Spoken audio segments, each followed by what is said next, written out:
Quiero agradecer primeramente al comité organizador por la invitación a participar con ustedes en este evento. El tema que me toca exponer es radiaciones ionizantes y no ionizantes, sus efectos en la salud. Bueno, las radiaciones es emisión de energía al espacio libre y a otros medios, puede ser el agua, aire, gases, en forma de ondas o partículas, ¿no? Nosotros convivimos con las radiaciones desde los inicios del universo, ¿no? La teoría del Big Bang, emisión de radiaciones, todo esto está en relación a la creación del universo. Nosotros hemos evolucionado desde microorganismos, desde los virus especialmente, hasta seres tan complejos como el ser humano, gracias también a los efectos de las radiaciones. Claro que hay otros agentes implicados en esto, pero las radiaciones han tenido un papel importante en la evolución de los seres vivos, ¿no? Por las mutaciones que pudieron haberse realizado en el transcurso de la evolución del ser vivo, ¿no? Los humanos, como decíamos, estamos en constante interacción con los campos electromagnéticos. Nosotros mismos somos fuente de estos campos electromagnéticos y por lo tanto hay que tener en consideración esto para poder entender y comprender qué es lo que puede causar una radiación, ¿no?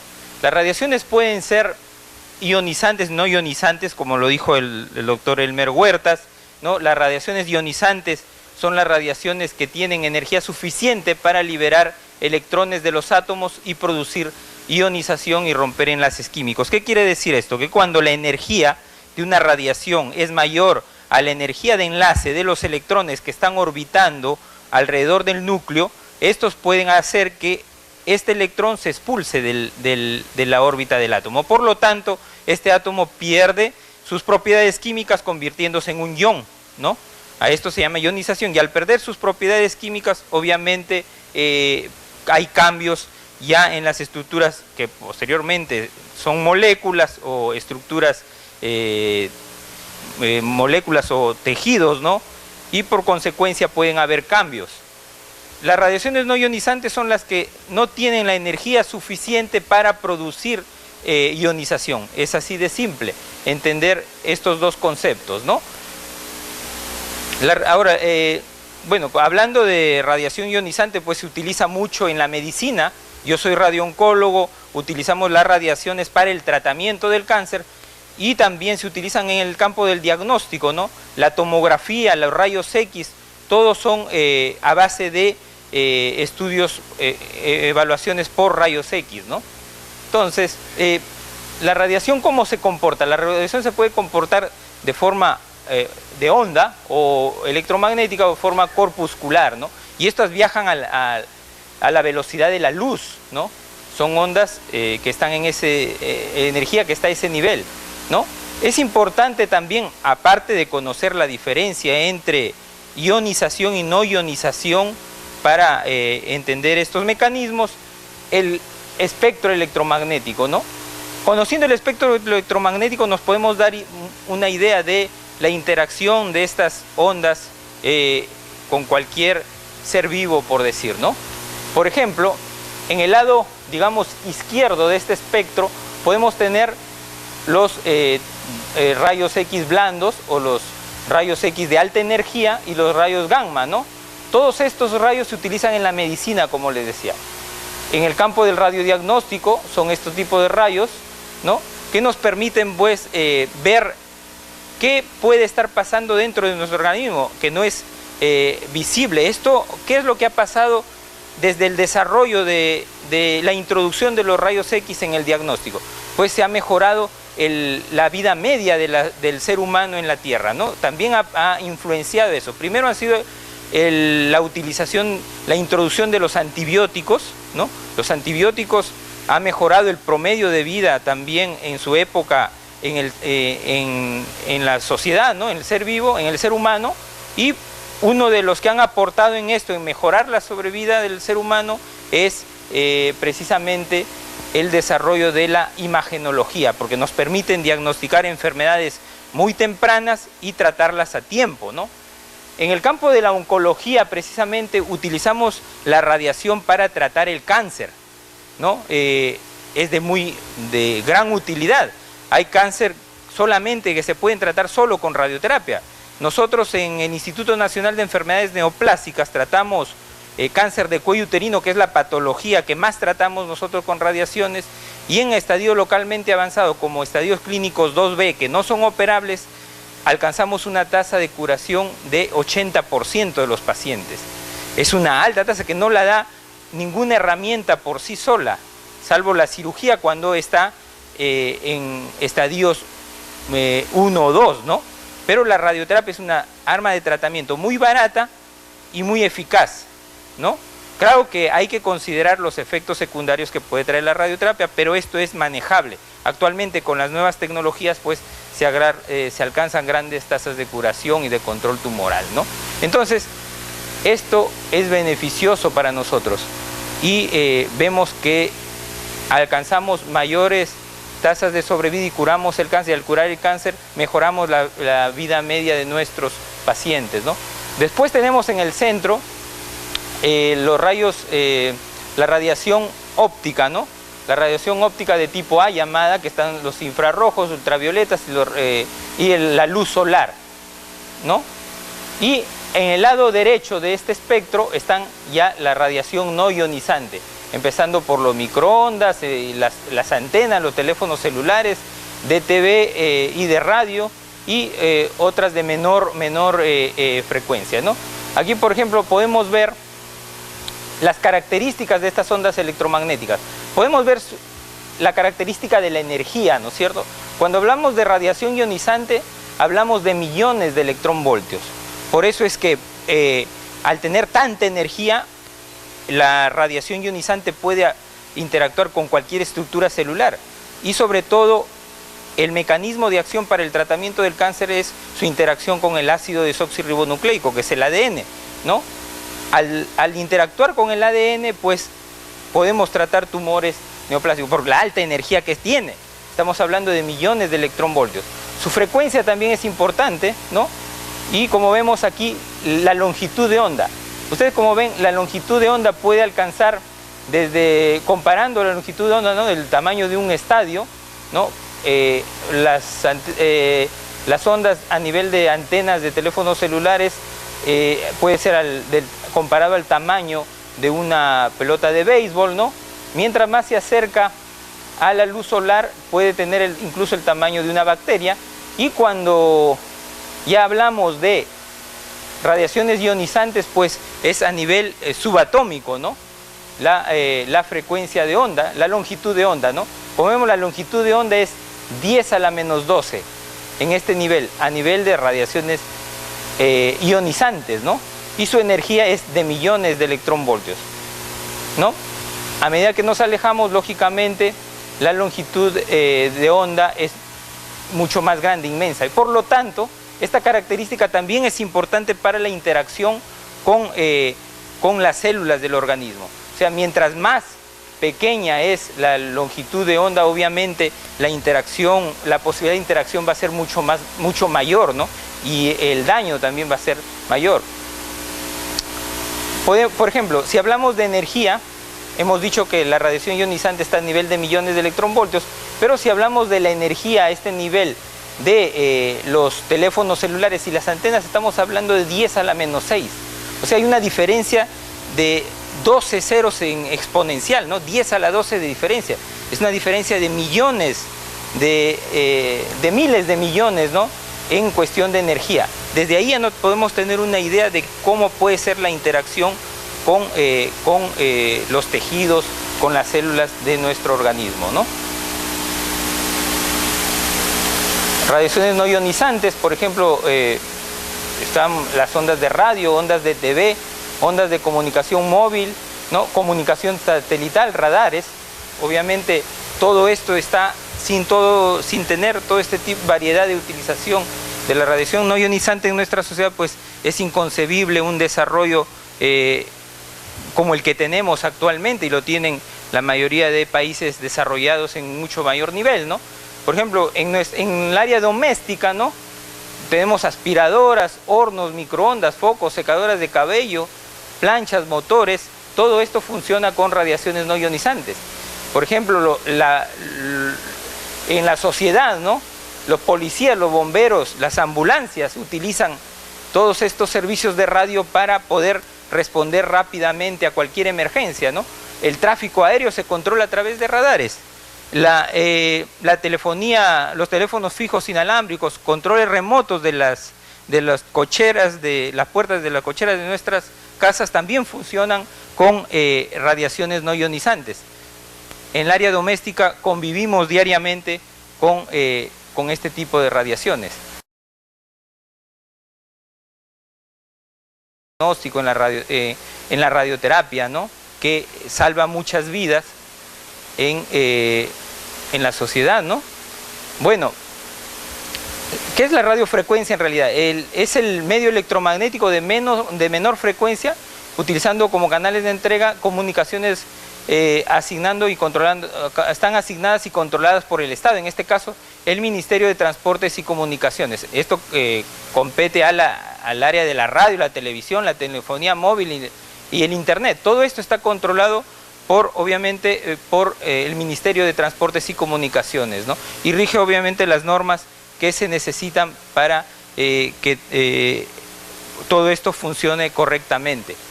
Otras frecuencias que se utilizan en el sistema de comunicaciones es la radiodifusión sonora, ¿no? Que está en el campo de los kilohertz, la radiodifusión, radiocomunicación en ondas cortas de 3 a 30 megahertz, ¿no? En la televisión de 50 hasta 850 megahertz, y en comunicaciones también en ese nivel. Como vemos aquí, la telefonía móvil está también en el rango de los megahertz, hasta los 2200 megahertz, ¿no? Los radioenlaces terrestres, microondas, diversas frecuencias en gigahertz, ¿no? Esto ya es a tomar en cuenta, porque estamos en el campo de gigahertz en este nivel. Televisión por satélite también de 10 a 12 gigahertz, el radar en esos niveles, ¿no? Los hornos a microondas, que es de uso doméstico, están en el campo de los gigahertz, ¿no? Los controles de radio para aperturas de puertas, como les decía, en el campo de los megahertz, alrededor de 400 a 500 megahertz. También en el área médica se aplican las radiaciones no ionizantes, y eso se utiliza para diagnóstico y tratamiento en varios, incluso en tumores se utilizan las radiofrecuencias, ¿no? Para la Organización Mundial de la Salud, hablando ya de la implicancia de la salud en este rango, podemos ver que para la Organización Mundial de la Salud, sino también estar en completo estado físico, emocional y mental, ¿no? En un buen estado físico, emocional y mental. No solamente es ausencia de alguna enfermedad. Eso es el concepto de salud según la Organización Mundial de la Salud, ¿no? ¿Qué es la Organización Mundial de la Salud? Obviamente es la máxima autoridad en salud a nivel mundial, ¿no? En los últimos años se ha dedicado a la investigación debido al gran desarrollo de la tecnología en telecomunicaciones, sobre todo el uso de teléfonos celulares, que hay más teléfonos celulares que habitantes en la Tierra probablemente en la actualidad, ¿no? Habemos diferentes razones. Entonces eso es una preocupación que se viene evaluando, ¿no? Y bueno, que actualmente la Organización Mundial de la Salud no ha encontrado ninguna relación entre las ondas de radiación no ionizante y el cáncer o cualquier otra enfermedad. Tenemos un informe también del 27 de mayo del 2011, ¿no? Donde dice que la única certeza es que no hay relación entre cualquier tipo de enfermedad o cáncer y la telefonía celular. Y aún obviamente se siguen estudiando, ¿no? Cualquier efecto térmico, que es el único efecto demostrado de la radiación no ionizante, el calentamiento de los tejidos, ¿no? Y esto va a depender obviamente, como hemos dicho, de en qué rango de esta radiación electromagnética tenga y la energía que tenga, ¿no? Se dice que ni hablando más de 10.000 horas por teléfono celular vamos a poder calentar una taza de agua, ¿no? O sea, se dice que más vamos a enriquecer a las compañías de telefonía antes de llegar a producir cualquier efecto, ¿no? Eso lo dicen los científicos. Hay que considerar que el ser humano tiene una esperanza de vida, ¿no? Y la esperanza de vida, como yo les decía, ha crecido en los últimos años. Hay países desarrollados donde la esperanza de vida supera el 80 años, ¿no? Supera los 80 años. Y esto va a depender del desarrollo, obviamente, económico, social de cada uno de los estados. Como vemos, los de mayor desarrollo obviamente están en el hemisferio norte, ¿no? Y los de menor desarrollo están en países como África, ¿no? Y también, por ejemplo, todos los desarrollos tecnológicos son evaluados si tienen alguna implicancia en la variación de tasas de mortalidad. Pero podemos ver que curiosamente, en los últimos 20 años, que se ha dado la expansión de la telefonía celular, la esperanza de vida se ha incrementado en un promedio de 10 años. En Japón, la esperanza de vida es de 86.44 años, en Inglaterra 80.17, en Chile 78.3, en el Perú 74 años, ¿no? Ha incrementado en los últimos 10 años la esperanza de vida también en el Perú. Y esto debido al desarrollo tecnológico en medicina. Les decía, el radiodiagnóstico, el desarrollo de los tomógrafos, el PET-CT, permite detectar tumores en menores estadios, y no solamente los tumores, sino otras enfermedades, ¿no? Otras enfermedades benignas o otras enfermedades que son crónicas y que permiten prolongar la vida del ser humano. Obviamente podemos llegar a una conclusión que también los móviles pueden tener algún beneficio médico en el ser humano. Las personas que necesitan un control, sobre todo las personas de la tercera edad, ¿no? Hay control del entorno, hay telemedicina, como le decía el doctor Huerta, teleasistencia, lo que permite controlar a estas personas y que menos se sometan a cualquier tipo de accidente o actuar inmediatamente en el caso de que hay algún riesgo de enfermedad o un riesgo de emergencia a tratar en estas personas, ¿no? El Consejo Europeo, ¿no? Obviamente se ha manifestado ya hace años sobre la necesidad de adoptar legislación sobre los campos electromagnéticos, ¿no? Y ha emitido obviamente un conjunto de restricciones para la seguridad de la población, ¿no? Y esto ha sido ya imitado por otros países. El Perú está entre ellos también, y a través del Ministerio de Transportes y Comunicaciones. Los temores en la población siguen, por eso a veces hay cierto tipo de conflictos sociales, ¿no? Que se atribuyen aún sin base científica a los equipos celulares, como es el estrés, pérdida de memoria, mente en blanco, estado confusional, dolor de cabeza, insomnio, trastornos del sueño, ruidos, zumbidos de oídos, mareos y vértigos, etcétera, ¿no? Pero estas molestias pueden darse por muchas razones. No solamente es una sola causa, y relacionarlo a un agente es muy complicado, ¿no? Porque nos sometemos a estrés y podemos tener dolores de cabeza, podemos tener taquicardia, etcétera, ¿no? Eso es muy complicado relacionarlo al uso de teléfonos celulares o a la radiación no ionizante, ¿no? En general. Lo que sí está netamente comprobado en estudios epidemiológicos es esto, ¿no? El alto riesgo de utilizar teléfonos celulares cuando uno, por ejemplo, está manejando, ¿no? Eso sí está demostrado. Cuando uno se distrae, está manejando y habla por teléfono, está mandando mensajes de eso, tiene el riesgo de desarrollar, de tener un accidente automovilístico. Eso sí está demostrado que puede proceder. Entonces hay que tomar precauciones en ese sentido, ¿no? hay algunas recomendaciones que nos dan los organismos, ¿no?, internacionales con respecto al uso de celulares. Usar el celular en modo manos libres, ¿no? En lo posible alejar el teléfono celular del área de nuestra piel, por ejemplo, del área auricular, para que no haya calentamiento en estos tejidos, ¿no? Y como un principio precautorio, ¿no?, aguardar que se inicie la llamada antes de acercar el aparato, ¿no?, porque estos pueden emitir mayor potencia de radiación. No abusar del celular.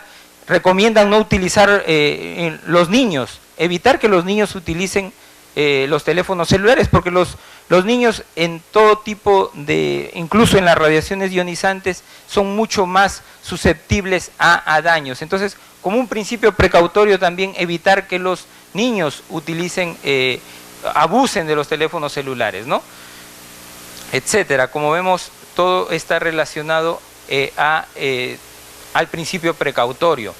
Conocemos también que el concepto de SAR, ¿no?, que es las iniciales del inglés de tasa de absorción específica, que las regulaciones están basadas en un valor de 4 vatios sobre kilogramo. Esto es una exposición a cuerpo entero, y por lo tanto las limitaciones están muy por debajo de esta unidad, ¿no?, porque se dice que un SAR mayor a este nivel puede tener algún efecto sobre los tejidos, ¿no? Como vemos, los teléfonos celulares, hemos hablado que el mínimo del SAR tiene que ser 4, o sea, esa tasa de absorción específica tiene que ser por debajo de 4, pero vemos que el uso de los teléfonos celulares tienen un SAR muy por debajo de esto, ¿no? Aquí podemos ver hasta el máximo es de 0.53, ¿no? Está muy por debajo de los niveles límites, ¿no? Bueno, muchas gracias, eso es toda la información.